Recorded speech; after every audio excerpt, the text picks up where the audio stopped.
Everybody, thanks for clicking on the video. My name is David Pendleton, and in this video, we're going to talk about Vineyard Acres, hole number 3, which is a par 5. This video continues my walkthrough of tour number 8. If you would like to know how I strategize for tour number 8, if you just check out the description below, you can find a link to my tour 8 strategy video.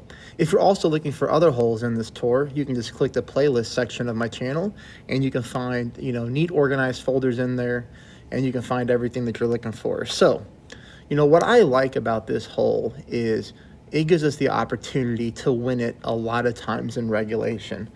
And normally that's going to be because an opponent is going to make a mistake. They're going to make a mistake on a drive quite a bit or on the second shot, getting themselves stuck in the sand or in the rough. Now, that's not going to say it's going to happen every time, but it is pretty common, which you're going to see in some of these replays here. So I'm going to teach you, of course, the safest way to go about playing this hole, get you set up for an albatross opportunity every single time. And we'll just talk about what we need to be doing in order to win this. So first of all, in any tailwind or crosswind, we're going to be looking to take a very controlled shot from the fairway and then over the water onto the next fairway. Now, in a headwind, this is the only hole in Tour 8 that I recommend that we swap a ball. So we're going to swap to a katana, or we might even swap to a Titan based off how high the headwind is. And then we're going to talk through two options that we have in a high headwind. And that's going to be based off your driver. So you need to know what you're playing with. I started tour number 8 with an extra mile 6. So we're going to talk about that, if you have that type of driver, okay? And what we don't want to do is you need to know your own skill set. We don't want to get uncontrolled shots on a drive on this hole and end up in the water or end up in the rough, because if you do so and your opponent hits fairway, you're probably going to lose the hole. So let's look at some replays and you'll see what I'm talking about. Okay, so here we have an opponent that has an extra mile 7. Now he's using a community ball, which I believe is a power 4 ball. It is. So it's a power 4 ball, and he's going full top spin, full side spin to the right. Now we're going to talk about what goes wrong here, or what could go wrong. So we're at a full overpowered shot and a great ball to the right. A great ball to the right on this hole typically results in that you hit the rough and you roll down into the bunker, or sometimes you waterlog the ball. So when an opponent does this, okay, what you need to do, and it should be the most fundamental thing, is you need to just make sure you drive onto the fairway. That's it. So as you can see here, because we are getting headwind, I swapped out to a katana. Again, this is the only hole in Tour 8 that I ever switch away from a navigator. Now what you're going to see here is me going from fairway to fairway. You notice how I back my target up. That way I can adjust for the rings and headwind.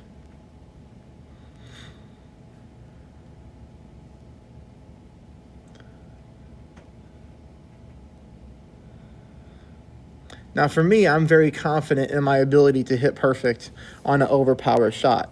And that really comes from a lot of practice, because again, I normally use a navigator only in Tour 8, and sometimes that requires overpower. I would rather do that than use a good ball so that I become a better player at overpowered shots. But in this situation with our opponent in the bunker, he has no way to make it to the green in 2. And that's even with a power 4 ball. So that's why I wanted to show you this replay. I wanted to show you this so you can see that even with a money ball, if you get stuck down there in that bunker, you're not going to make it to the green in 2 in most situations. Now, you might get a 10 mile per hour tailwind every once in a while that's going to bail you out, but that's going to be very uncommon. So this is going to set you up for shot number 2. Now, the drive is played at 5% elevation. Shot number 2 is played at 0% elevation. And what I am always looking for on this rough bump is, you're going to see here, you see that green ring, the inner circle ring of the yellow ring? I always put that at the top of the rough line there. So right up on the fringe, where the fringe starts. In tailwind, you don't need a lot of top spin on this hole. So you can see I barely applied much top spin at all. We hit a perfect ball.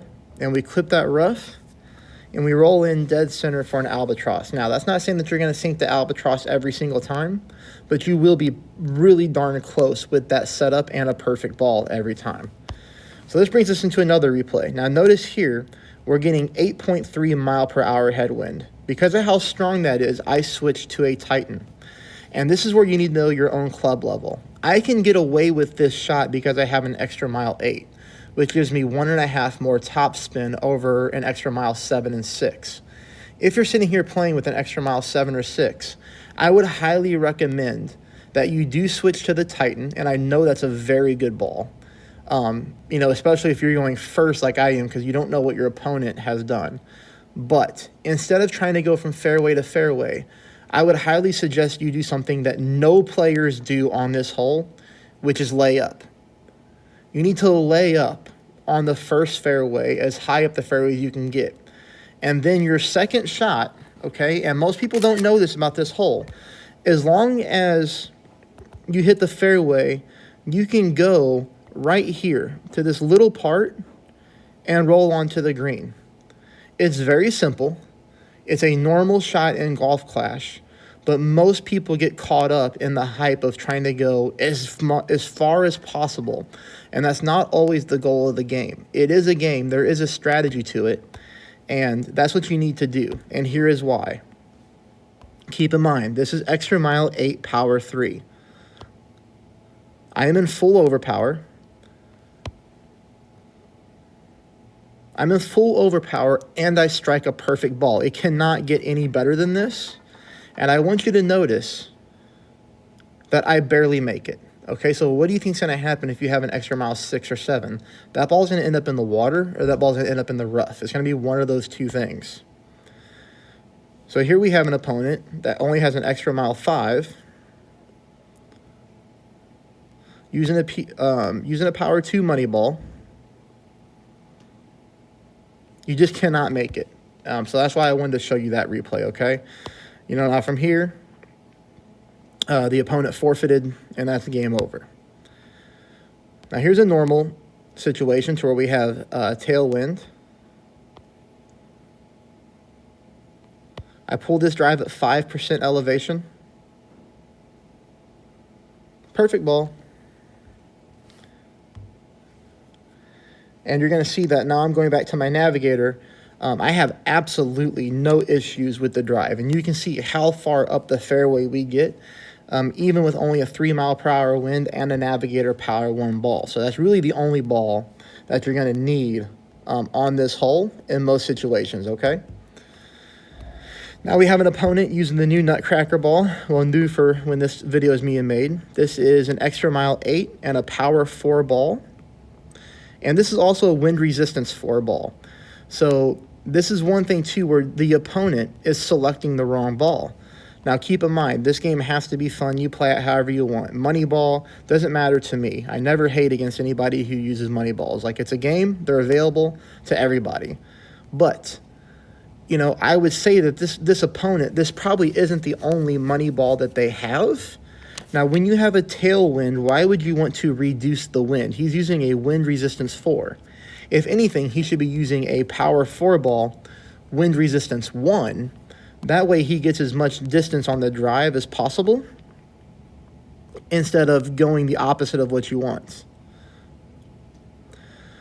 But here, a great left, more times than not, puts you in the rough. So this is just an example where an opponent and I have the same driver. I'm using a free ball, a P1, and my drive is a lot better than his. Now, I mess up my drives too from time to time, but I just put these in here to show people that, extra mile 8 versus extra mile 8, like, you don't need money balls to be successful. You need to hit perfect shots and have a good strategy. Now, again, this shot is taken at 0% elevation, and we just burned the left edge of the cup there. Now, the opponent can still easily make it to the green, and ultimately we go to a shootout. But I just kind of wanted to show you, you have a better shot at hitting the albatross. Okay, here's an opponent using an extra mile 7 and 8.3 headwind. That seems to be a common number. Opponent is going full overpower. Perfect ball. And this is just another example of, how it's going to be extremely difficult to even use a kingmaker to make it in that type of wind on this hole. Should have really been laying up. All right, so I'll just show you a couple extra drives here. So we have another opponent there stuck in the rough, 10 mile per hour tailwind. Therefore, I'm sticking with my normal ball. Right here, you can see that I always give myself about half of a ring to one full ring of wiggle room there on the right-hand side of the rough. That's kind of where I always start my drive. And I start there because I know I'm going into overpower, and I'm not going to be close to that rough unless I hit a great ball to the right, because I'm going to overpower. My ball's going to land higher up on the fairway. But here you can see that because of the 10 mile per hour wind, I'm not using a lot of overpower. Remember, we have to have a controlled drive on this hole in order to ensure that we hit the fairway. We never want to be on the rough at the bottom. Never want to be there. So here we don't need a lot of distance either. I want everybody to understand that. Let the tailwind be your friend. You don't need a ton of distance. So same thing here, 5% elevation. You can see that again, I'm using about half of a ring of wiggle room just in case I hit a slight great right. A little bit of overpower. This is a pretty controlled shot. Great ball to the left. But because of that full right curl that I use, we're still very nicely onto the fairway here. And all these shots are going to result in a long iron rough bump.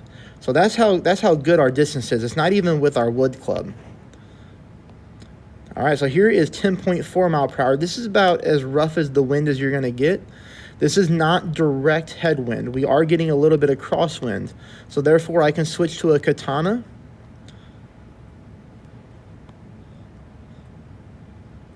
Katana is really the ball that I recommend over anything else.